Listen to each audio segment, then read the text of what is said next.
Welcome back to Nomad Boatbuilding. I'm Mark Rudin, and this is a bonus episode of my Building the Tahi kayak series. This is a video diary to the client who requested that I build the model Tahi kayak that we've used in the rest of this series.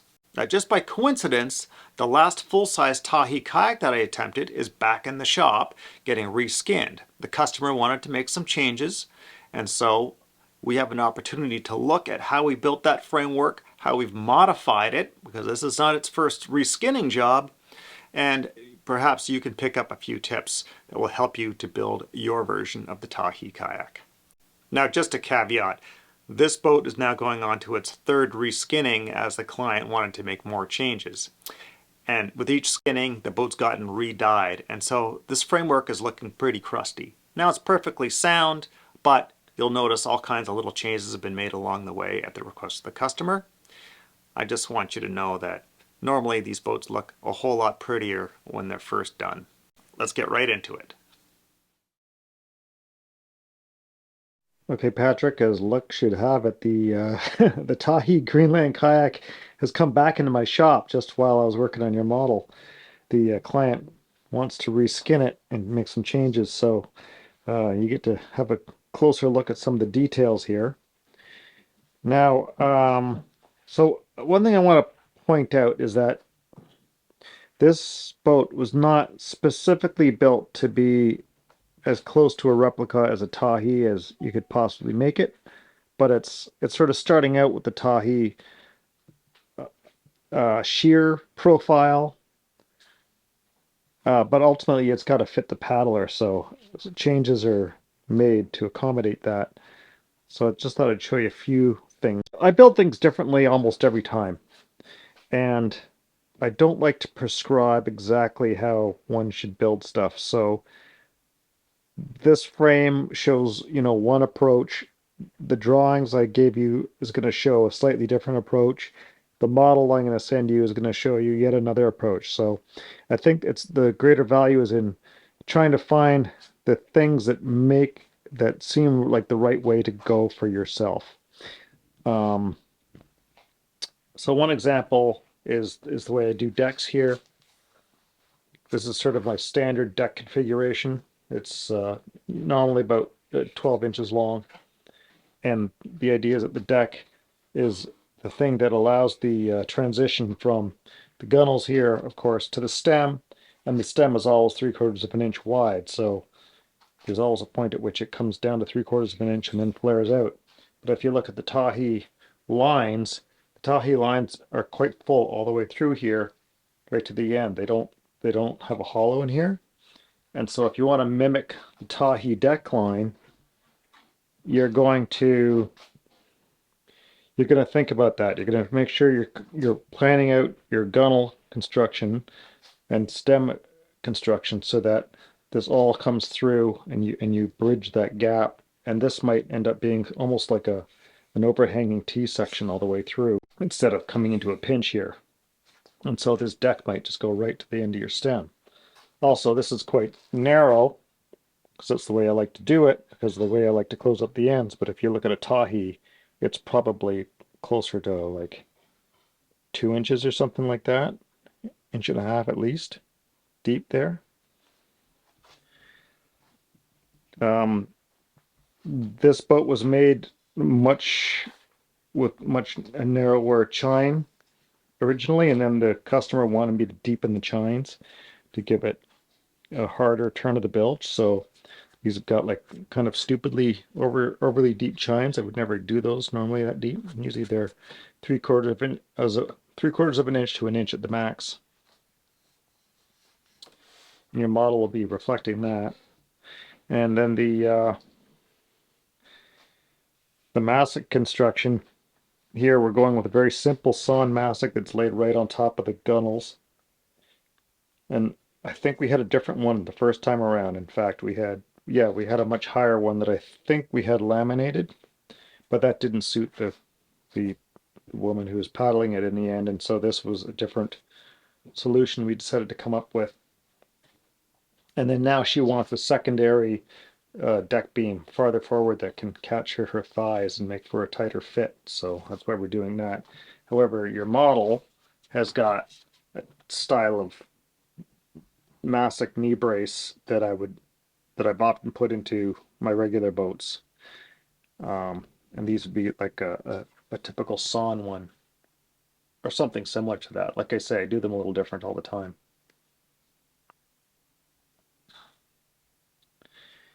And then of course there's a hatch going in here, which is why this hatch frame has been included. I don't like hatches, but they have their uses. And this is a kayak sport hatch, which is quite a chunky affair. So there's the lip. You can see how we've got the lacing holes. You skin the boat, you lace it on with the seam still intact, or rather, I'll sew the whole thing on. And I'll leave the seam in here a little slightly undone, but still stitched together. And then you stitch it down to the frame. You do all your gooping, and then you come back later on after everything's cured, and then you trim out the hole. Drop this guy on there. I attached that with Sikaflex, and I've added just 4 small screws to keep it tacked in place. And then the lid.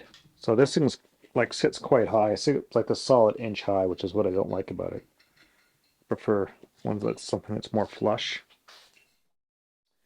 I remember I was mentioning about the dropped backrest.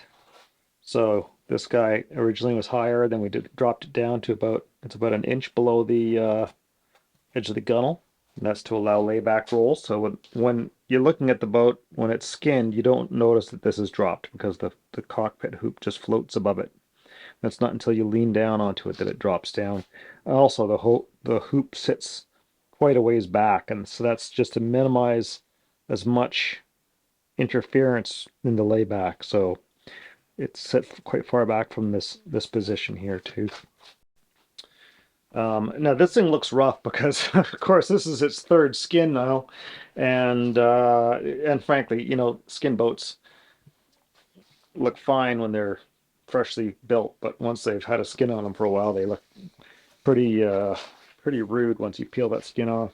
My typical gunnel construction here, I usually go about an inch deep and roughly 6 inches long. This looks like it might be a little bit longer. It might have gone about 8 inches. So you might want to play on paper what the best angle is for this, because of course the grain orientation of the stem itself can be affected by that. I mean, we want to try and get this out of as narrow a piece of material as possible. So I think I probably worked with something that was like 4 inches wide or something. And so the general direction of the grain usually matches this angle for efficiency in getting the part out. But of course, you've got to make it from there all the way down to some sort of transition in here. So that's the trick of designing a stem, is to try and work out what's this geometry going to be, and does it allow for a stem that's going to extend far enough back for your tastes. So again, that's something you could do on paper, or look at the example I drew. Maybe that works out for you. And you don't want to pre-make your stem shape entirely necessarily. Like when I do these, I usually leave this like full, and then when I'm building the boat, I'll lay the keel alongside of it to find the right position that I want it, to figure out the depth here, and then I'll mark the keel and cut it. And I'll usually leave the keel stem and cut it, and then I'll usually leave this a bit rough too. So I'm only worrying about this material in here, this joint here being the thing that I'll fit, and the rest I'll leave just chunky until I've established how the keel interacts with it. Once I've done that, then I'll design what all the little swoopy-doos are going to look like. And so I'll just attach this guy on with like some zip ties or hot glue or something like that to tack it in place.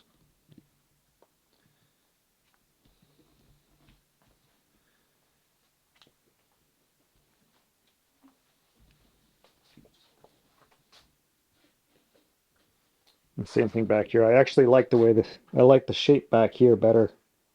It's kind of a flatter shape, and it kind of swoops up a bit too much for my taste up at the bow. But I think if we look at the, yeah, it's at the, if you look at the drawings, the way the original Tahi is, yeah, it's got quite a,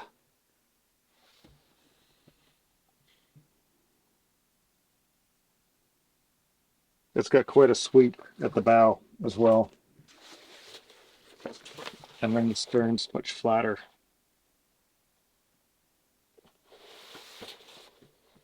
So I guess it's a reasonable representation.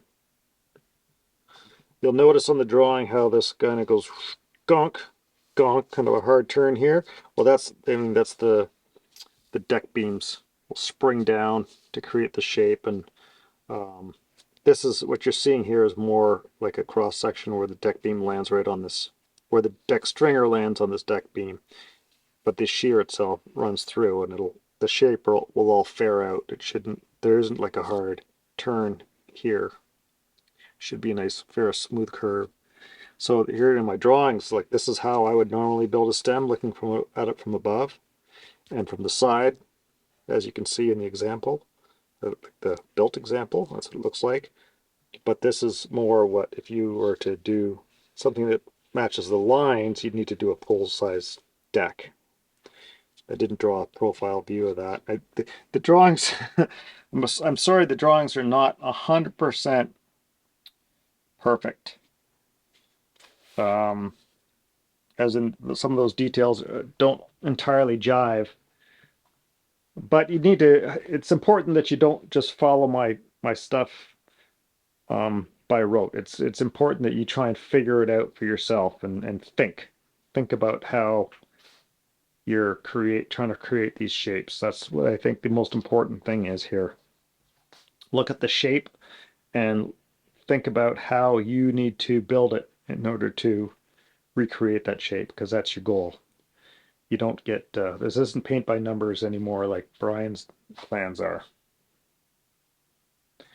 Time to put on big boy pants.